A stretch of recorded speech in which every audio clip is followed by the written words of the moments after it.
Bonjour et bienvenue à votre émission sportive régionale Sport 9 Laval. Émission qui vous présente le milieu sportif lavallois et où l'on aborde le sport différemment. Cette semaine, on retrouve notre entraîneur en escrime, Stéphane Hamel, qui est entraîneur-coach au MEC depuis plus de 20 ans et qui est dans le milieu de l'escrime depuis plus de 30 ans.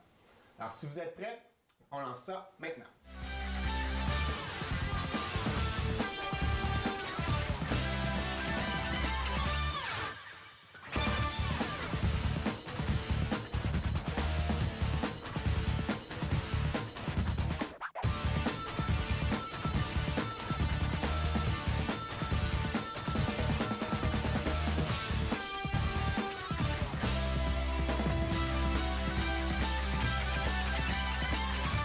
Chers collaborateurs, content de vous retrouver cette semaine.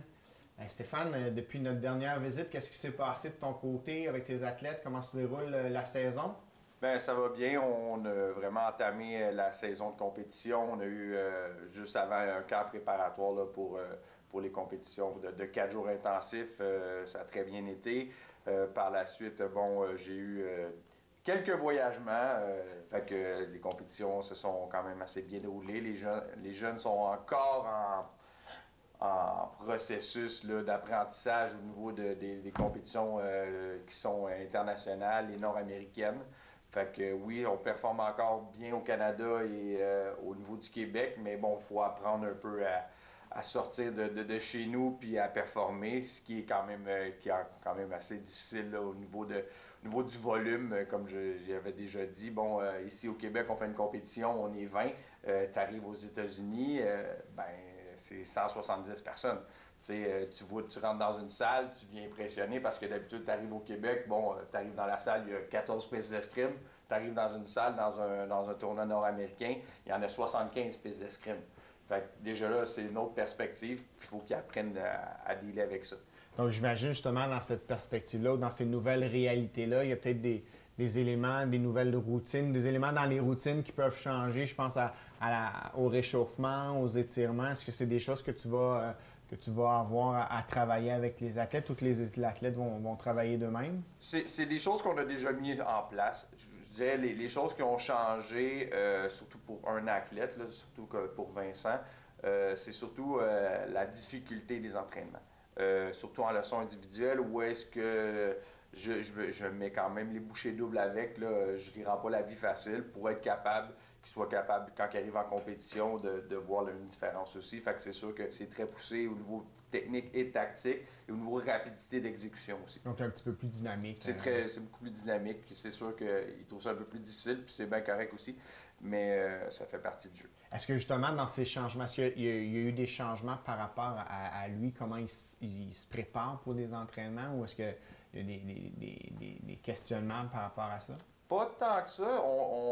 Bien franchement, on a fait le camp d'entraînement. On a fait un camp d'entraînement intensif de 4 jours. Puis, humblement, j'ai été très surpris. Les exercices qu'il faisait au niveau, en préparation physique, au niveau de la pliométrie, c'était très surprenant. Je ne m'attendais même pas qu'il soit capable de faire ces choses-là. Puis dans le volume qu'il a fait aussi, il était quand même dans les meilleurs du groupe de 20 athlètes qu'on avait. Fait que non, ça a bien été. Puis en lien avec ça, est-ce que toi, tu as eu des questionnements comme coach ou comment mieux le préparer ou mieux le soutenir Pas vraiment. Ça fait quand même un certain temps que je l'entraîne. C'est sûr que là, il faut voir un peu plus à la récupération. Des choses qu'avant, Vincent faisait que de l'escrime puis de la préparation physique, mais intégré dans les entraînements. Puis là, on a commencé à faire aussi de la préparation physique, mais à l'extérieur de l'escrime aussi. On a introduit 2 séances de préparation physique dans son entraînement. C'est sûr que le volume a augmenté au niveau de l'entraînement, fait qu'on doit faire plus attention au niveau de la récupération. Fait que c'est plus là-dessus qu'on travaille. Thierry, au niveau de la récupération, justement, comment est-ce qu'on intègre ça pour justement avoir peut-être une meilleure gestion au niveau des blessures, de la prévention des blessures? Est-ce que le questionnement qu'on peut avoir par rapport à la préparation, les réchauffements, les étirements, est-ce que c'est bon? Est-ce que ça a une nécessité? Comment est-ce qu'on peut intégrer ça justement peut-être avec un athlète où on commence à être un petit peu plus spécifique, où on augmente un petit peu plus le volume? C'est sûr que côté récupération, mon post-entraînement ou post-compétition, on a déjà un peu parlé de tous les outils qu'on peut avoir par rapport à ça, que ce soit étirement, bain de glace, cool down. C'est une combinaison de certaines choses qui va être importante selon l'athlète, selon le sport aussi. Côté réchauffement, l'idéal, c'est d'avoir 2 types de réchauffement, peu importe le sport. Plus général, on parle souvent de jogging ou de vélo, d'activer le corps, augmenter le pouls cardiaque, augmenter la température graduellement du corps aussi. Puis avec un échauffement plus spécifique en lien avec le sport à ce moment-là.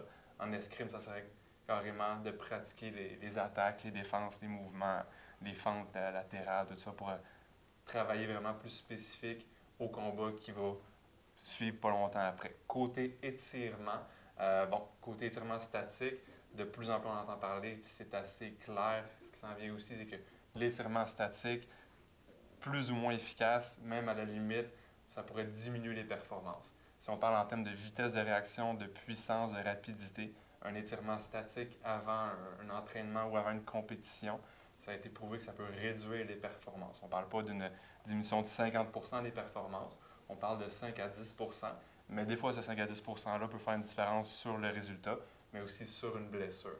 On s'entend qu'un 5 à 10%, c'est pas énorme, mais en termes de compétition de haut niveau, on cherche en termes de 1-2%.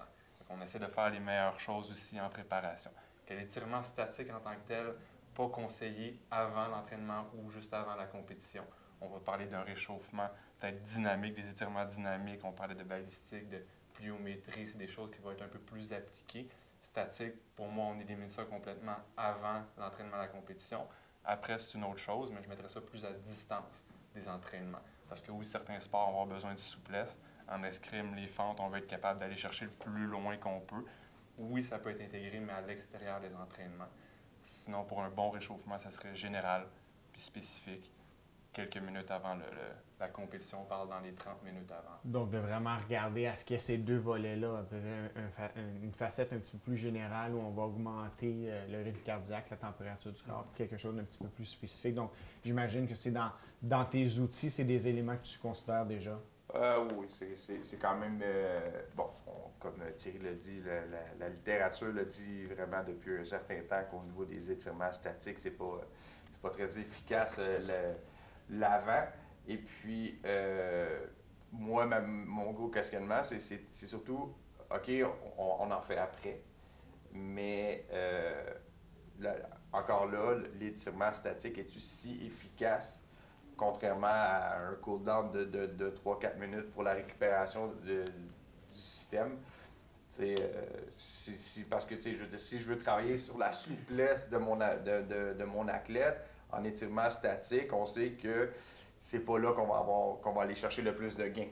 Fait que, ça sera peut-être une autre façon de voir comment on peut récupérer à ce moment-là, ou intégrer ça, cette récupération-là, à une autre semaine.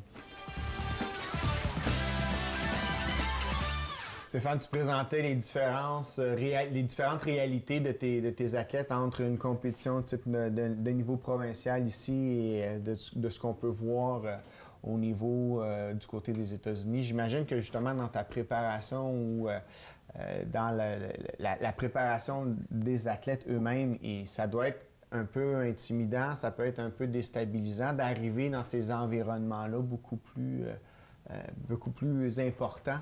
Comment est-ce que tu vis ça? Nous, comment je le travaille, surtout avec les jeunes comme Vincent qui était à sa première compétition.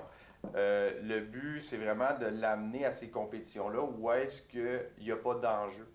Pour moi, cette année, Vincent, comme je dis, c'est un apprentissage, c'est pas une année sélective. Fait que c'est de faire montrer c'est quoi le niveau avant pour que l'année prochaine, il soit prêt puis que ça n'y arrive pas là dans un inconnu. Tu sais, évidemment, puis aussi, ce qui est important dans ces choses-là, c'est que oui, on arrive le vendredi matin à la compétition, mais il fait la compétition le lendemain seulement. Fait que je veux quand même que le jeune rentre dans le gymnase, qu'il voit la perspective de l'affaire aussi, parce que c'est quand même dur se l'imaginer. Parce que dans ta tête, c'est une compétition d'escrime, c'est juste 18 pistes, puis là, c'est aussi gros que le stade olympique. C'est comme la surface, là, c'est comme si on rentre dans un stade olympique, puis Puis humblement, c'est presque aussi dur pour les entraîneurs que pour les athlètes, parce que quand on a 3-4 athlètes, ton athlète il tire sur la piste 1, puis t'en as un autre sur la piste 72. À la fin de la journée, t'as fait une couple de kilomètres. Ouais, c'est ça. J'imagine que c'est des réalités qui peuvent être peut-être, qui peuvent voir augmenter la nervosité chez un athlète, peut-être le stress de performer sur ces plateaux-là. Donc, c'est sûr que dans une perspective où on y va de façon progressive, où on initie dans une année que ça n'a pas nécessairement d'impact, ça peut être une alternative ou une stratégie qui est intéressante pour tes athlètes, là. Oui, fait que c'est comme ça un peu que je le vois. C'est sûr que aussi, oui, la grandeur de la place, le nombre d'athlètes qui sont pas habitués de voir dans une compétition normale qui se passe ici. Puis, veux pas, le niveau est quand même un peu plus élevé aussi.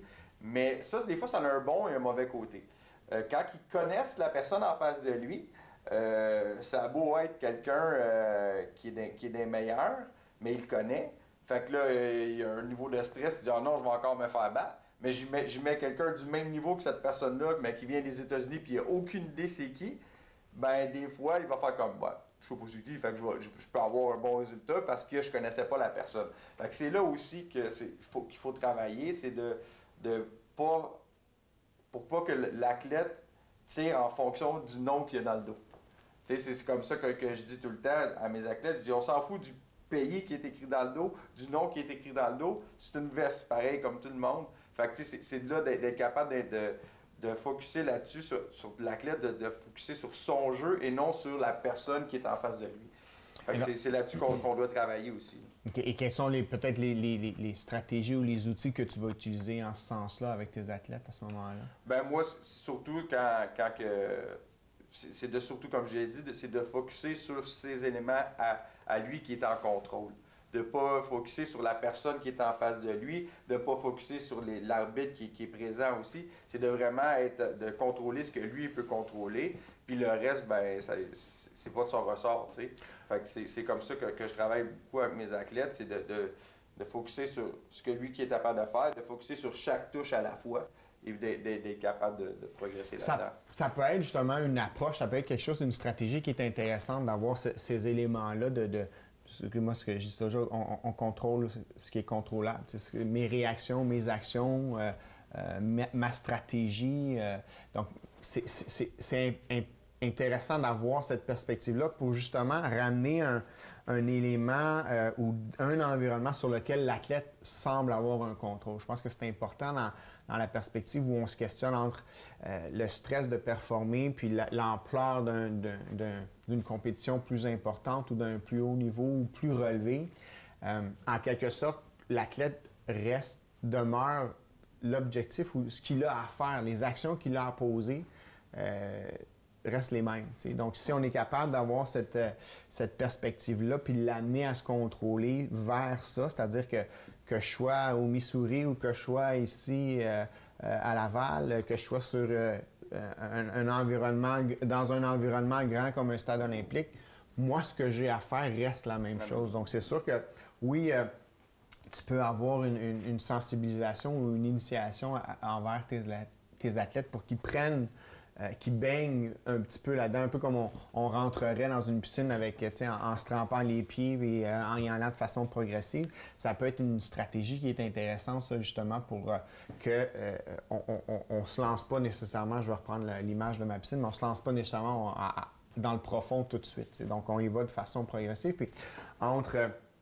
ça peut permettre, ça va aider l'athlète à peut-être un petit peu plus contrôler son niveau de stress, contrôler sa nervosité en lien avec ça, c'est de dire, bien, ce que j'ai à faire, je sais que je suis capable de le faire. T'sais, faire une touche, faire une stratégie que j'ai déjà fait dans le passé, même si c'était peut-être dans un environnement qui était différent, j'étais capable de le faire. Donc, à ce moment-là, ça va me permettre d'un peu plus me sentir à l'aise, me sentir capable de passer à l'action. Donc, c'est sûr que c'est des éléments qui sont importants de ton côté à entretenir comme entraîneur ou à mettre en place au niveau de tes athlètes, c'est de leur faire comprendre que ce qu'ils ont à faire n'est pas différent de ce qu'ils ont fait il y a 3 mois, de ce qu'ils ont fait le mois passé.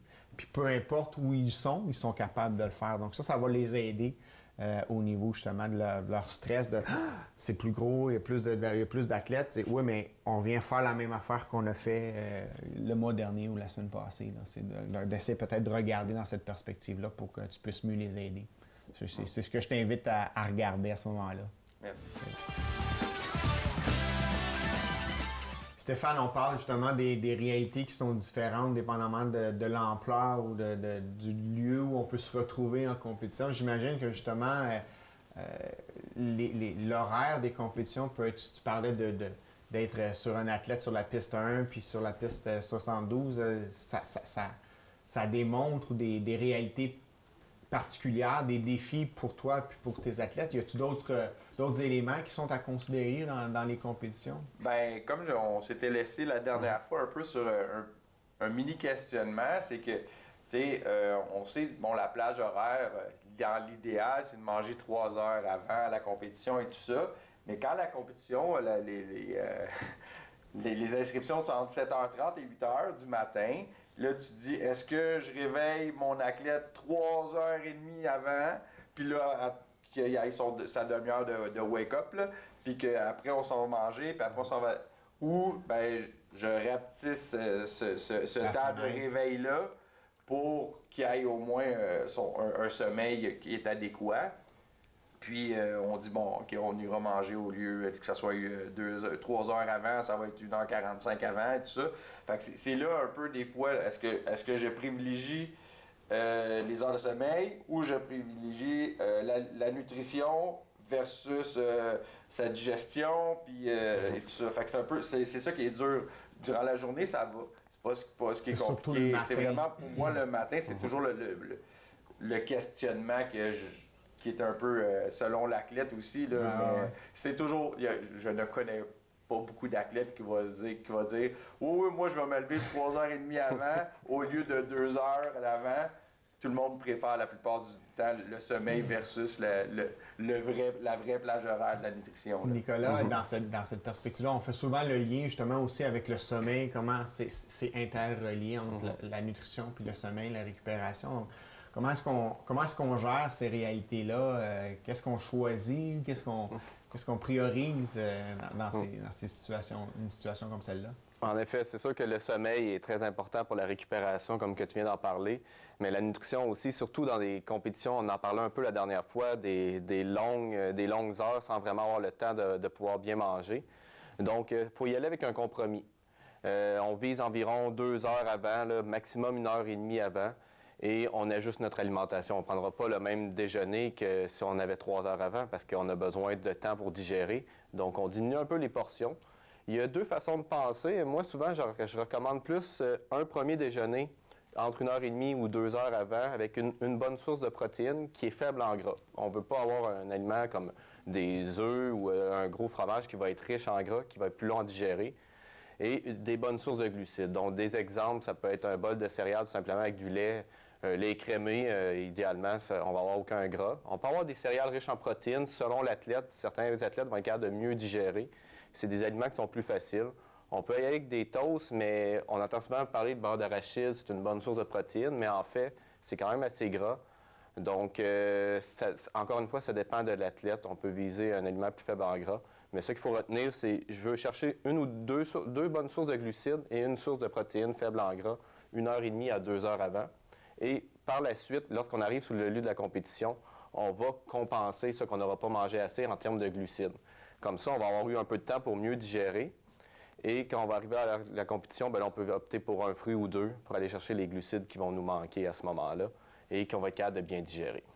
Donc, si je comprends bien, la stratégie, c'est plutôt que d'avoir, si j'ai pas 3 heures, c'est de couper mon déjeuner en deux portions pour avoir quelque chose de plus rapide à consommer, puis de pouvoir permettre aussi qu'il y ait une bonne récupération au niveau du sommeil, puis quelque chose de plus près au niveau de la compétition, de compléter peut-être la deuxième partie de mon repas à ce moment-là, lorsque j'arrive à la compétition. Oui, exactement. Puis la deuxième partie, c'est pour ça que j'ai parlé de fruits. On veut un aliment qui soit juste des glucides, facilement absorbable pour qu'on n'ait pas besoin de digérer à nouveau.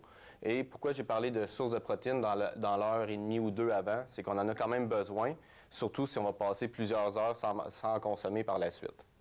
Est-ce que est-ce que d'augmenter, admettons, ma portion le soir avant, c'est quelque chose qu'on doit faire en fonction de aussi, je sais que j'ai une longue journée et puis je sais que mon déjeuner ne sera pas le déjeuner complet. Est-ce que d'augmenter ma portion le soir, c'est quelque chose qui est possible de faire aussi ou c'est pas conseillé? Oui, c'est conseillé. On en avait parlé un peu la dernière fois aussi. On en parle un peu. J'avais fait un lien avec la surcharge en glycogène chez les gens qui font des marathons ou des demi-marathons. On y va un peu avec le même principe. Donc, un peu plus riche en glucides, des portions, par exemple, de féculents, pâtes, riz, pommes de terre ou de pain, plus élevées le soir, le précédent, sans que ça soit trop lourd et trop rapproché de l'heure où ils vont se coucher parce qu'on veut qu'ils aient le temps de bien digérer, pour justement favoriser des meilleures réserves, si on peut dire ça comme ça. Donc, il y a cette possibilité-là, c'est de dire, bien, la veille, je peux aller emmagasiner certaines réserves pour que, justement, je puisse continuer à performer et voir à ce que mon niveau d'énergie, ma nutrition soit adéquate, considérant les circonstances. Donc, il y a cette préoccupation-là qui est importante de voir comment gérer ça. Puis j'imagine aussi qu'avec la durée des journées, ça peut être des défis aussi qui sont importants dans la gestion des horaires au niveau de tes athlètes. Bien, après, par la suite, c'est vraiment de manger des petites portions régulièrement dans les temps de pause. On ne peut pas prévoir en tant que ça de se faire un repas parce qu'on n'est pas toujours certain des temps d'arrêt. Fait que c'est vraiment de profiter des moments de pause pour s'alimenter correctement, petit peu par petit peu, mais pendant toute la journée pour garder notre énergie. On a au moins répondu à ta préoccupation, de dire comment est-ce que je fais ou qu'est-ce que je fais, est-ce que je réveille ou comment je l'encadre dans ma réalité ou est-ce que je dois gérer un 3 heures, là, puis un monde idéal n'existant pas. Comment est-ce que je le mets dans la pratique? Donc, j'espère que tu auras à ce moment-là plus d'outils pour... Le monde idéal, c'est que la compétition commence à 10h30 tout le temps. On serait très correct. Ça serait beaucoup plus facile.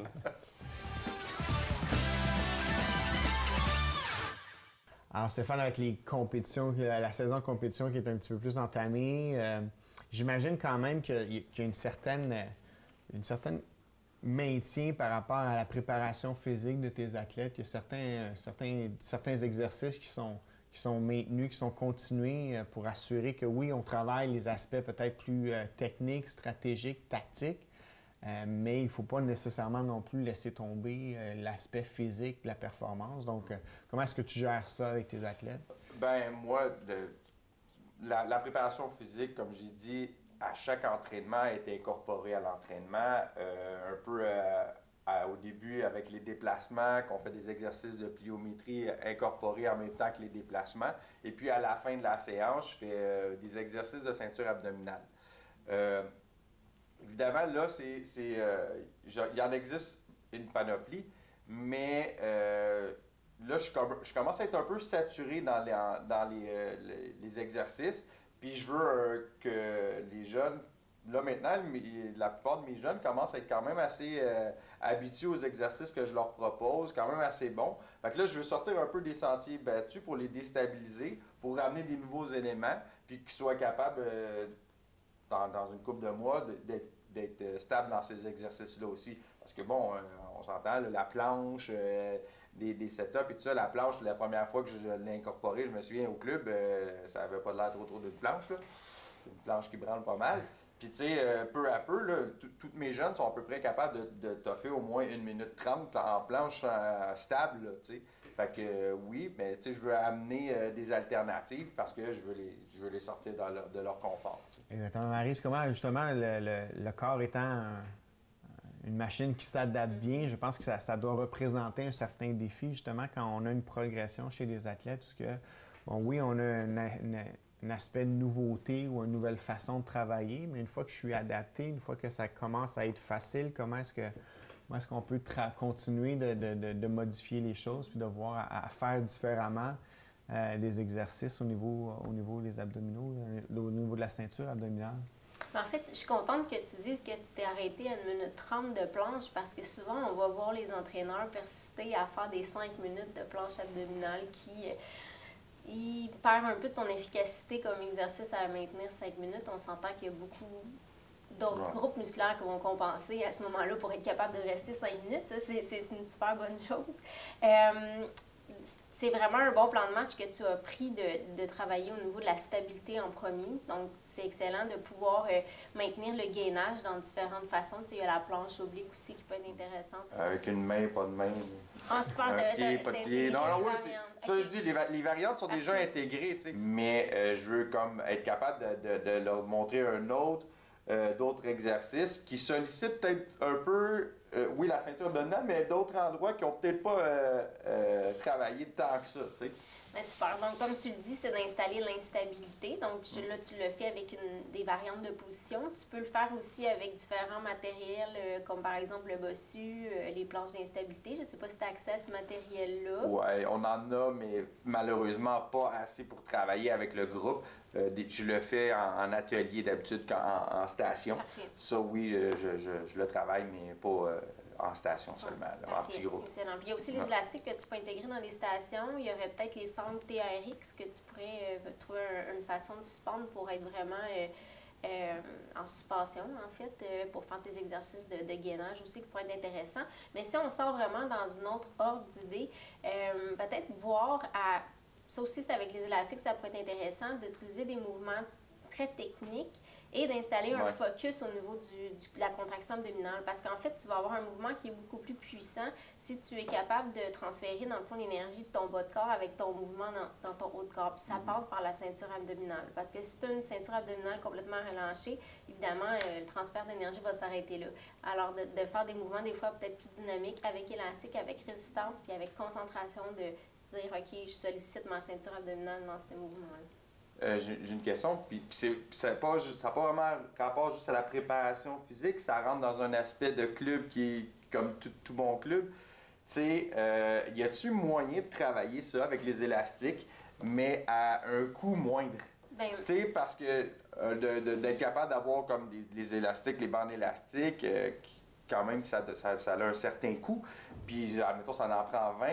Comment je fais pour l'intégrer dans mon club à un coût qui est quand même raisonnable, tu sais? Mais tu sais, regarde, il y a des rouleaux d'élastique qu'on pourra montrer tout à l'heure qui coûtent à peu près 50$ le rouleau. Tu peux faire beaucoup d'élastique avec, puis chaque athlète pourrait avoir son propre élastique. Je le suggère vraiment à tous mes athlètes d'avoir leur propre élastique dans leur sac d'entraînement qui est utilisé autant pour les exercices de physiothérapie par la suite que pour plein de choses. Donc, c'est d'être...